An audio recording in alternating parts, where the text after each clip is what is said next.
All righty, guys, I am here. So here's what's going on. Hold on, let me try to clean my screen. Okay, it was a little fuzzy. All right, great, that's better.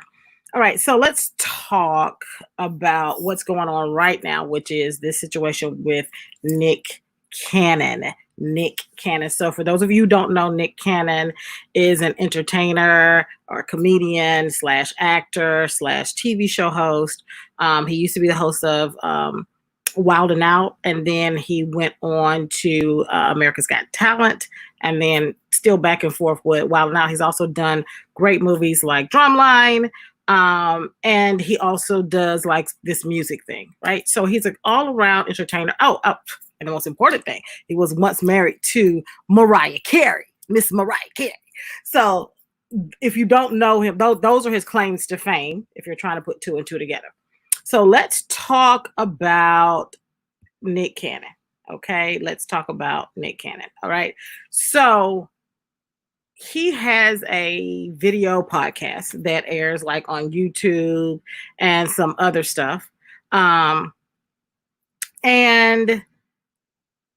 he was having a conversation with Professor Griff, and Professor Griff is a hip hop legend, formerly of the group Public Enemy. And so, if you don't know anything about Public Enemy, is that they are very much civil activists and human rights activists. And so, back in the 90s, they had the F the Police song and things like that, and they had a lot of music that talks about disparities. Okay. And so just to put in context that Public Enemy, they're going to talk about the disparities. That's anybody from Public Enemy or from that space is going to come out and talk about that. Okay. And so Nick had Professor Griff on his podcast, and they started to have a dialogue around why there's so much, hate against melanated people. And then Nick kind of crossed into very strong personal opinion. So it went from being factual, like this is a history, into more of this is my personal theory. And then the comments started to degrade, he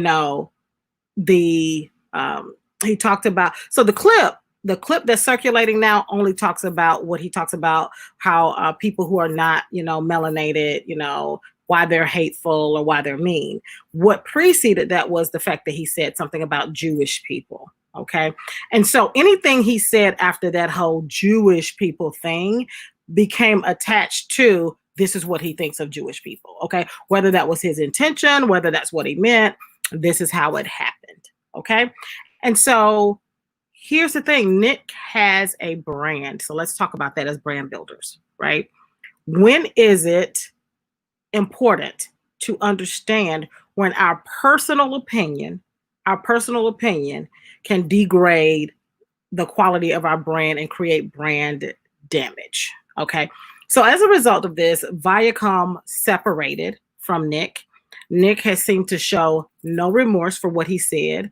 And he's made several statements to basically declare that he's not racist, but he's not apologized for what he said. At this juncture, he hasn't. And so Viacom separated, and then Nick came back and was like, I want the rights to Wild and Out. So there's a few things we're going to discuss. One is when is saying too much, okay? And number two, when is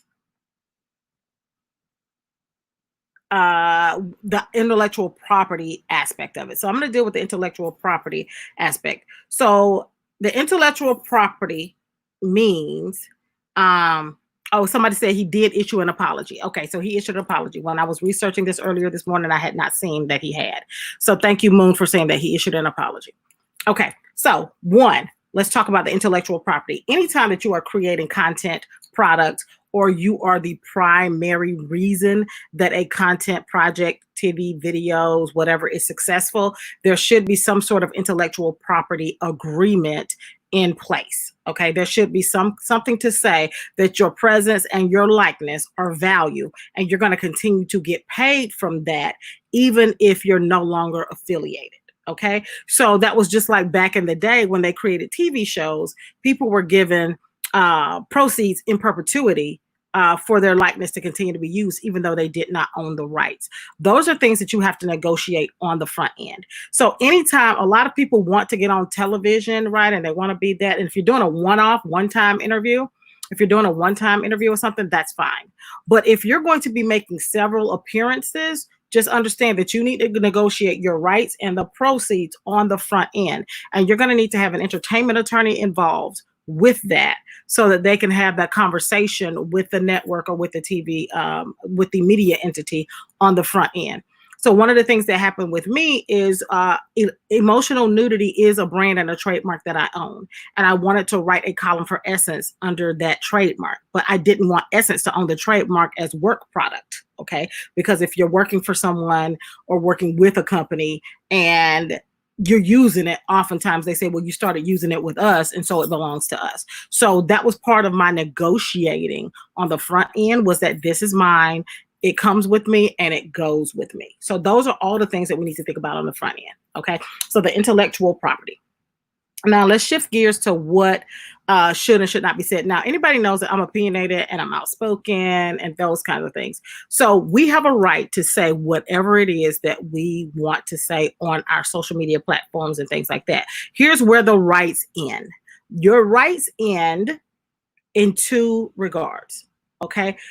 When the platform has said this is against our rules and guidelines. So if YouTube or Facebook or whoever says we don't allow this content, then those are their rules. And when you sign up for the platforms, that's part of their terms and conditions. Okay. So your rights for, I can say what I want to say, this is a free world or a free country, they end, okay, when you decide to get on someone else's platform.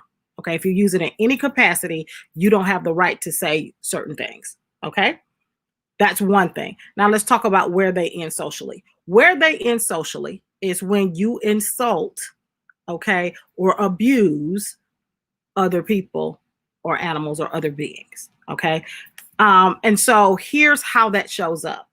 While it's not illegal to have hate speech, it is unacceptable in the climate that we live in. People are no longer accepting that you can talk about people based on sexuality or religious beliefs or race or even body type, body shapes, right?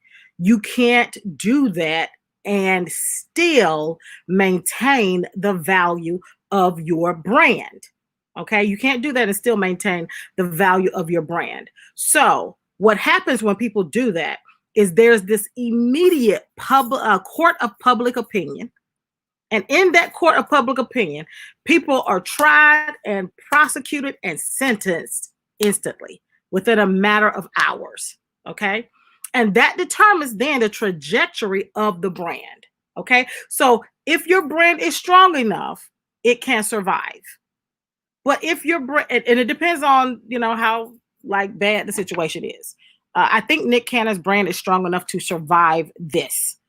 Okay. And somebody asks us, does he owe an apology? Right? Does he owe an apology? He doesn't owe an apology if that's how he truly feels, but it would be wise to apologize because his apology is attached to his future earnings. Sometimes it's not about being wrong. It's about making it right. And you have to understand that when you're a brand builder.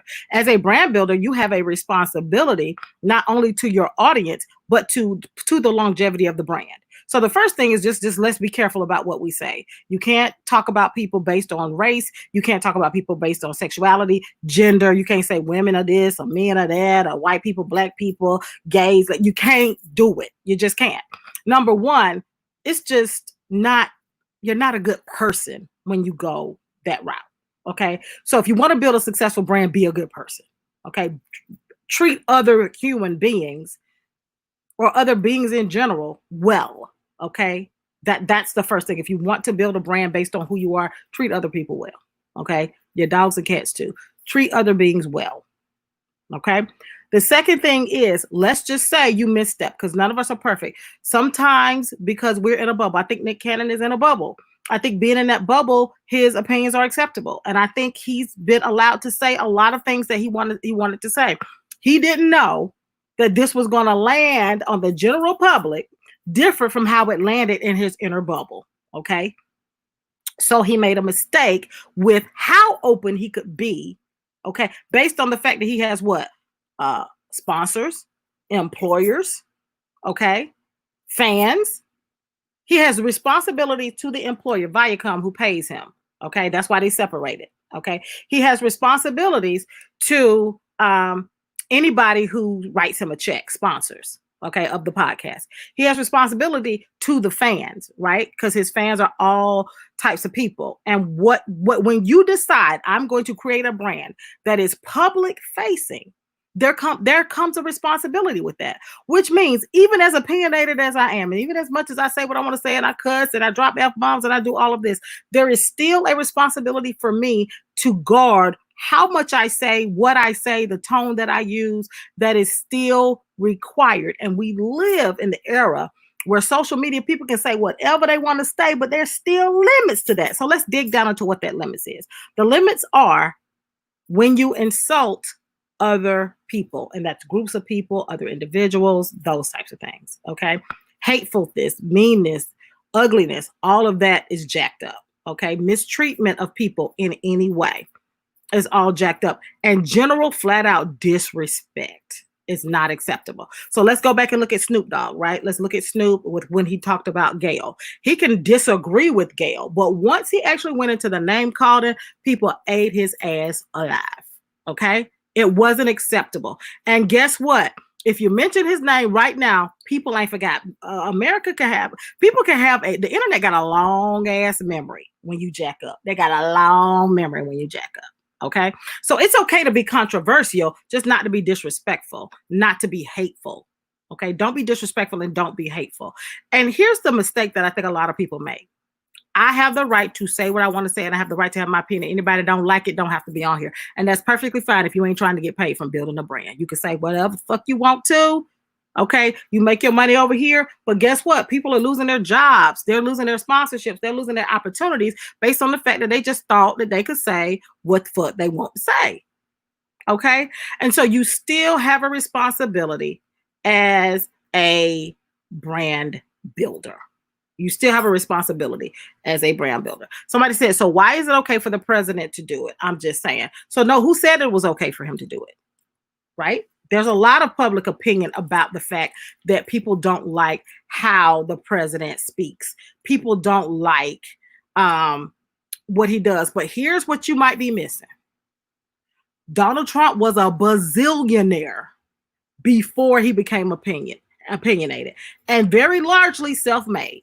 So he wasn't dependent on an employer. He wasn't depending on other people's money. He wasn't really dependent on sponsorships. When he was on The Apprentice, even though he was out of the box a little bit, he didn't say the same type of shit he said once he left The Apprentice, right? And so, again, let's think long-term. Where is your bread buttered, okay? Where is your bread buttered? If you are a bazillionaire, okay, it gives you a lot more latitude to say what you want to say because you ain't as concerned about the checks coming in, right? Nick Cannon ain't got Donald Trump money, okay? So Nick Cannon still need them checks coming in. That's why he went back and said, well, I want Wild 'N Out, right? He's still looking for how he can preserve his income. He's still looking to build a legacy. Donald Trump came from long money. He had money. His daddy had money. You know what I'm saying? So even if Donald Trump today went broke, he just going to go back and get the generational money from his daddy. He owned real estate here. Come on, he's in a different position than the rest of America. That different position gives you more latitude to speak out. So that don't apply to most of us who are probably listening to me right now.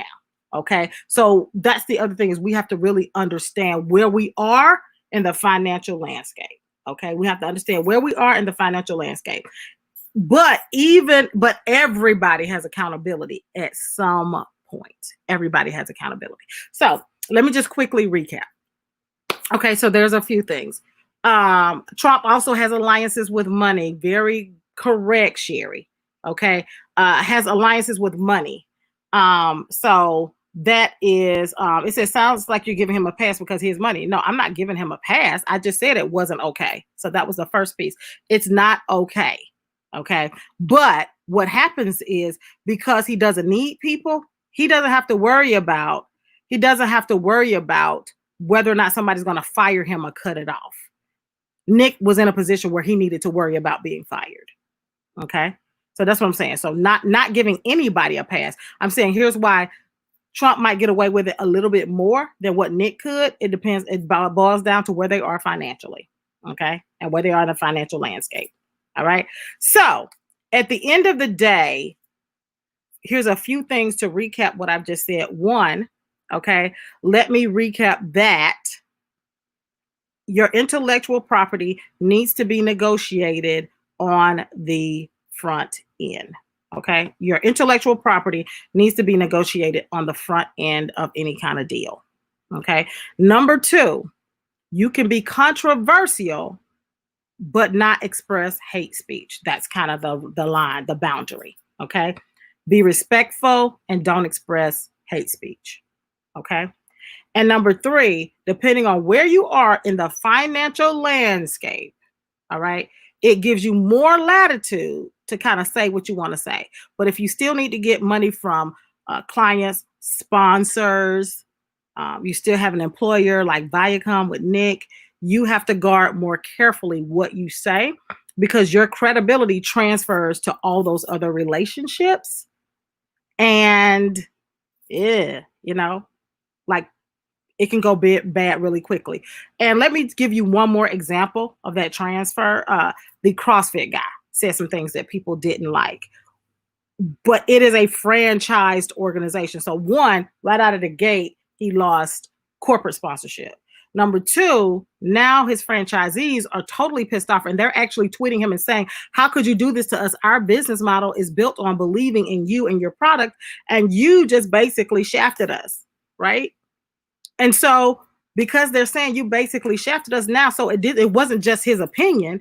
It affected the sponsors, so they pulled out. It affected the franchisees whose money is affected. It was a trickle down effect because he didn't think past, I want to say this and I think this, right?